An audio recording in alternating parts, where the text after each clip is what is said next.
Olá, meus queridos, minhas queridas, meus queridos alunos, minhas queridas alunas, tudo bem com vocês?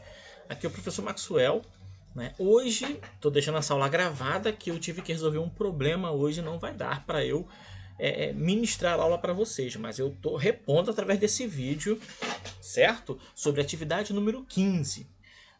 O tema da atividade número 15 é sobre o Brasil colônia, certo? Nós vamos falar sobre as primeiras ações que Portugal teve aqui no Brasil em relação à administração. Nós tivemos uma aula sobre o início da administração colonial ou sobre o Brasil colônia, certo? Nós tivemos uma aula semana passada sobre essa atividade. Hoje nós vamos falar sobre cada questão da atividade 5 para explicar para vocês de modo que vocês consigam fazer. Mas a aula vocês já têm, que nós já falamos sobre esse assunto na aula passada. Tá? E nessa aula nós vamos tratar de cada questão da atividade 15 sobre esse tema. Beleza? Então, vamos lá então. Ok, a atividade ela começa com um texto. Um texto um pouco grande, né? Mas é super rápido, né? Até porque vocês conhecem o assunto, certo? O texto ele levanta duas questões importantes que nós tratamos na aula passada, onde o texto discute a questão do eurocentrismo. O que é eurocentrismo? Eurocentrismo tá aqui eu circulei aqui nesse círculo maior.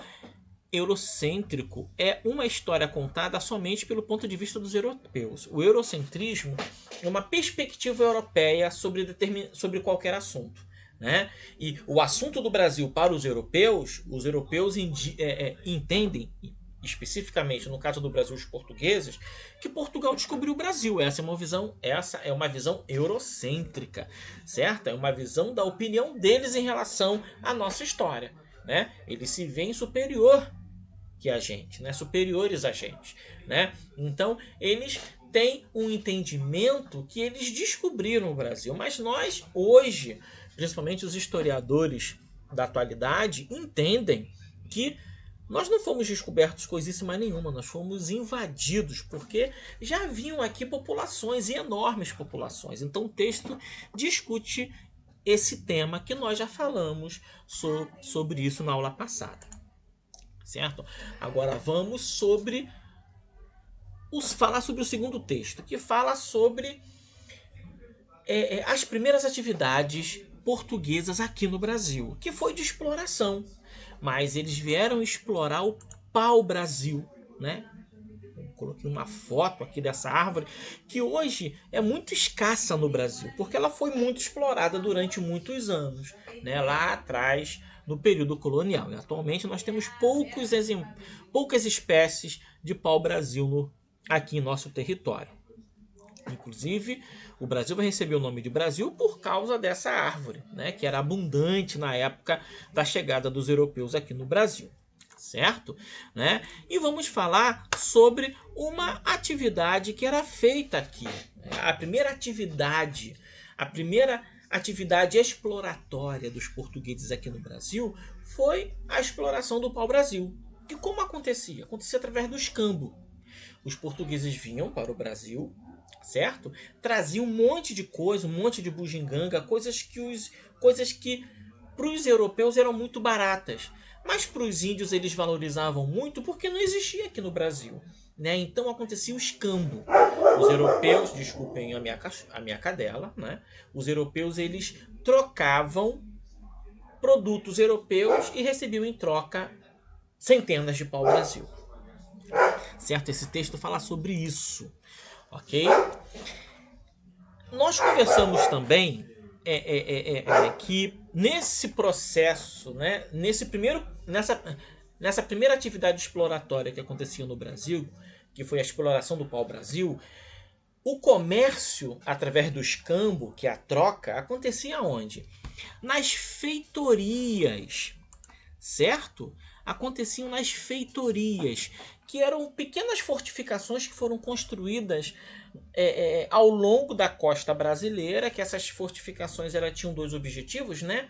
A proteção do território, para não deixar que ninguém invada, e o comércio, que era o comércio de pau-brasil. Aconteciam dentro das feitorias. Os índios levavam o pau-brasil para lá, né? E ali era feito o comércio e os índios ficavam e levavam lá para suas tribos os produtos portugueses que eles trocavam por pau-brasil.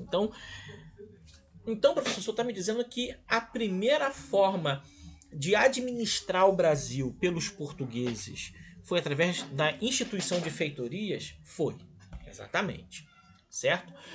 O sistema de feitoria não deu certo porque o território do Brasil é imenso, né?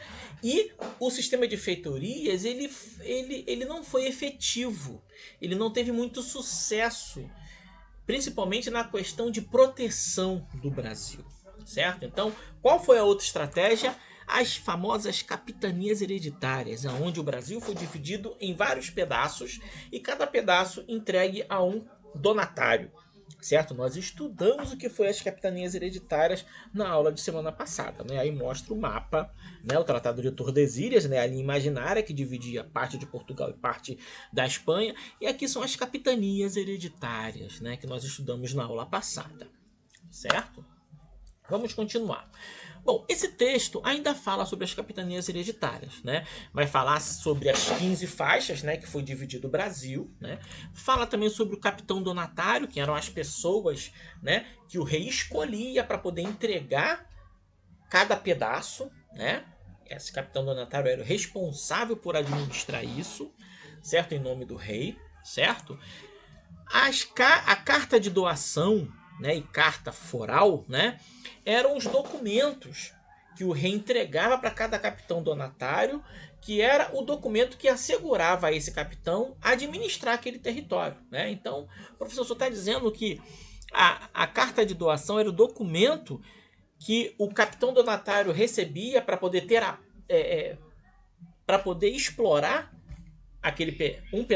um daqueles 15 pedaços. Exatamente, carta de doação e carta de foral, certo? O texto fala sobre isso também. E seis Marias, professor, o que é isso? Nós vimos também que foram 6 Marias. Por quê? Quais eram os objetivos das capitanias hereditárias, né? A melhor forma que Portugal entendia para poder defender, ocupar a terra, né, e tomar posse definitivamente do Brasil era trazer colonos, era povoar essa região, certo? Então, a primeira iniciativa de colonização de Portugal do Brasil foi através das capitanias hereditárias, porque as feitorias tinham por objetivo somente a proteção e o comércio. Agora, a proteção de trazer colonos para viver aqui no Brasil, ou seja, a primeira iniciativa de colonização foi através das capitanias hereditárias. Então, os donatários, quando recebia aquele pedaço enorme de terra, né, um desses 15 pedaços, ele tinha a obrigação de trazer para cá colonos portugueses para povoar aqui o território. E esses colonos recebiam um pedaço de terra que eram chamados de 6 Marias. Nós conversamos sobre isso na aula passada também. E o texto fala sobre a estrutura das capitanias hereditárias. Esse texto aí. Vou chegar meu rosto um pouco para cá. Vamos continuar. Vamos para as questões, certo? Questão 1. Assinale a alternativa que preenche a lacuna abaixo corretamente. A expedição D representou um momento de transição entre o velho e o novo período. Tinha por objetivo patrulhar a costa, estabelecer uma colônia através da concessão não hereditária de terras aos povoadores que traziam, né? E explorar a terra, tendo em vista a necessidade de sua efetiva ocupação. Quem foi a pessoa responsável pela qual foi dessas opções, certo? O responsável, né, por essa transição do velho ao novo mundo, né? Ou seja, tinha por objetivo patrulhar a costa e estabelecer uma colônia através da concessão não hereditária de terras aos povoadores que traziam e explorar a terra, tendo em vista a necessidade efetiva de ocupação. Qual foi as pessoas desse aí, né, dessas opções aí, que teve a obrigação de trazer colonizadores para cá, né? No caso do contexto das no caso do contexto das capitanias hereditárias aí, né? Bartolomeu Dias, Cristóvão Colombo, Vasco da Gama ou Pedro Álvares Cabral? Qual deles aí? Nós falamos na aula passada. Questão 2. Segundo o texto, por que o termo descobrimento passou a sofrer críticas no final do século XX? Né? Por quê? Os historiadores passaram a entender o quê? Que o Brasil foi descoberto ou foi invadido? Aí vocês vão ter que explicar aí na questão 2. A questão 3, para a extração do pau-brasil, os portugueses precisaram da força de trabalho indígena. Em troca, ofereciam aos nativos bugigangas europeias. Que tipo de trabalho implicava a extração do pau-brasil? Né? Como é que os índios extraíam o pau-brasil? Apenas derrubada das árvores, corte da tora e transporte, extração da tinta da casca das árvores, ou apenas corte das toras das árvores, né? Como é que acontecia? Né? Os índios cortavam e levavam lá para as feitorias, para ser feito o comércio, né? A troca, né? Então, qual dessas opções aí explica essa questão aí da extração do pau-brasil, ou melhor, do comércio do pau-brasil entre os índios e os portugueses? Ok? Vamos para a questão número 4. Pouco disposto a investir muitos recursos econômicos na colonização do Brasil, o governo português decidiu de início, transferir essa tarefa à iniciativa particular. Assim, em 1534, o rei Dom João III ordenou a divisão do território brasileiro em grandes porções de terras, denominadas, muito fácil, eu vou até passar para outra questão. Questão 5. Um dos principais problemas brasileiros da atualidade é a questão da concentração da terra. A falta de terra para quem realmente trabalha nela não é um problema atual. É antigo, certo? Um instrumento de distribuição da terra do período colonial que comprova a longa duração desse problema ou seja, o problema da terra, poucas pessoas têm acesso à terra que nós temos hoje, ela vem lá do período colonial, né? Porque ela foi mal dividida. Foi dado pedaços enormes de terras para algumas pessoas, né? E isso veio lá das capitanias hereditárias, né? Que tipo das capitanias hereditárias, qual é a opção que nós entendemos um dos grandes problemas na questão da divisão de terras, né? Ou melhor, da concessão de terras. Lembrando que as capitanias hereditárias cederam pedaços enormes de terras para poucas famílias, certo? Que documento o capitão donatário concedia para a doação desses enormes pedaços de terra? Está aí na questão 5. Tá? Questão 6. Os europeus não respeitavam os indígenas, eles consideravam os nativos americanos inferiores. Por isso, passaram a acreditar que o idioma desses povos nativos era enrolado e ridículo. Seus alimentos asquerosos, sua maneira de vestir extravagante ou indecente, suas ferramentas e armas primitivas, seus deuses verdadeiros demônios, seus cultos abominações, sua moral uma perversão e etc. Explique a forma que os portugueses encontraram para resolver o problema da falta de mão de obra para a extração do pau-brasil e do cultivo das primeiras lavouras de cana-de-açúcar no Brasil. Ou seja, quem foram os primeiros escravos no Brasil?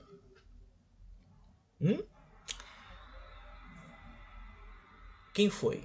Quem foram os primeiros escravos? Foram os europeus? Foram os índios? Quem foram? Então, é uma dessas opções aí. Beleza, gente? Tranquilo? Espero que a aula da semana passada tenha os ajudado para fazer essa atividade, porque nós falamos sobre isso, tá bom? E semana que vem a gente conversa sobre essa mesma atividade. Ou melhor, não, vamos falar sobre a atividade 16. Falar sobre ela, tá bom? Um abraço para vocês e até semana que vem.